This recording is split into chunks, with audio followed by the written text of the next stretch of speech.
Now we're going to move on to chapter 6, which covers bones and bone tissue. So let's talk about bones as organs. So the skeletal system is one of the organ systems of the human body. Remember, an organ system is made up of multiple organs that come together that carry out an overall function. And within the skeletal system, we have not just includes bones. So we think of the skeletal system as just our bones, but it's more than just that. The skeletal system is made up of bones, the joints, as well as associated supporting connective tissues. Now, the main organ that we think about within the skeletal system are our bones. So it's the main organ, and bones are organs. So remember, organs are made up of multiple types of tissues that come together to carry out an overall function. So in bones, we don't just see osseous, hard osseous tissue like that compact bone we talked about in chapter 4. Bones have blood vessels and a nervous tissue supply. They have connective tissues that are associated with these with bones. We'll see dense regular, dense irregular, collagenous or collagen-containing connective tissues. Bones have bone marrow in them, both red and yellow. These are specialized forms of connective tissue. So bones are much more dynamic, and they are organs, right?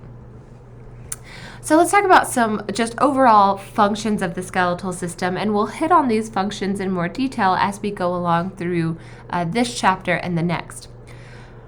The bones of the skeletal system, we think of probably the first function that pops into our heads. It's going to be protection, especially if we're talking about bones of the cranium, the thoracic cavity, and the pelvis. So protection of very vital internal organs. So like the bones that create the cranium, so the skull, it houses and protects our incredibly vital, important brain.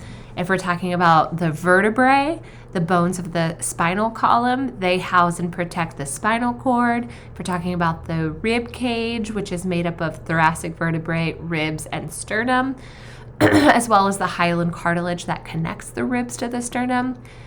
Those bones house and protect the heart as well as the lungs. The pelvis creates a pelvic cavity that houses and protects internal reproductive organs. So protection is one function, but remember, protection itself, just saying protection, is never an adequate answer on my exam. So if you have to give a short answer question, tell me protection how, okay? It creates a hard protective barrier that houses and protects internal vital organs, something along those lines.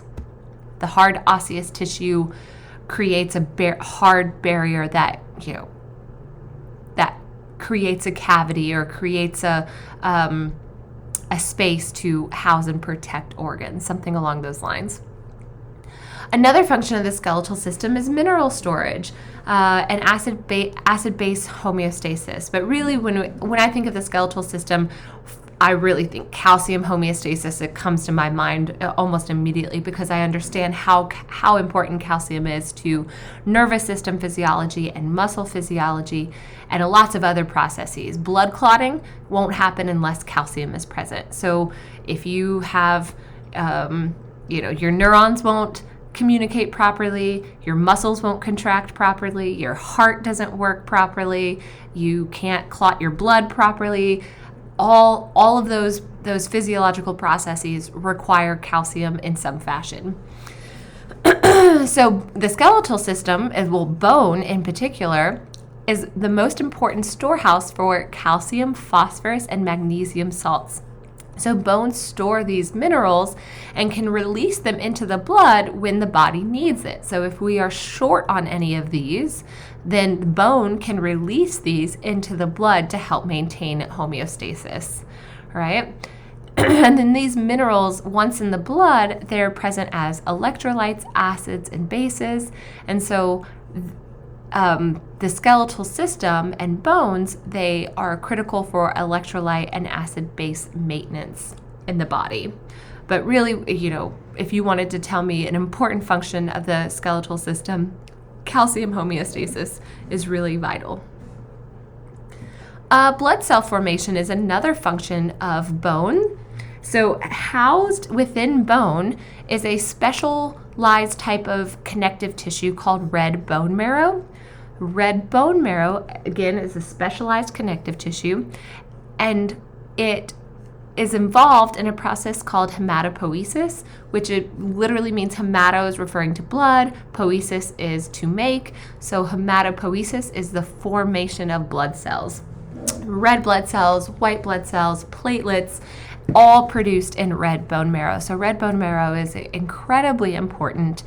And so it makes sense that this incredibly important specialized connective tissue is housed and protected in bone, all right? Imagine if we didn't make red blood cells or enough of them or white blood cells for our immunity, that would be really dire, okay? So blood cell formation.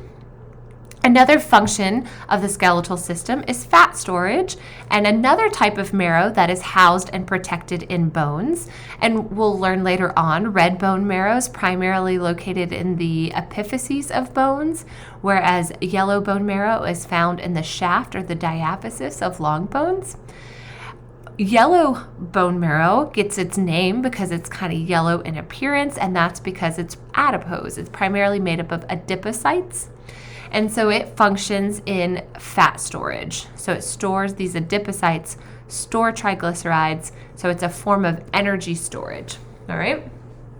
So, and in extreme starvation circumstances, the adipocytes housed in this yellow bone marrow can be broken down and utilized as fuel for cells. So fat storage or energy storage is another function of the skeletal system.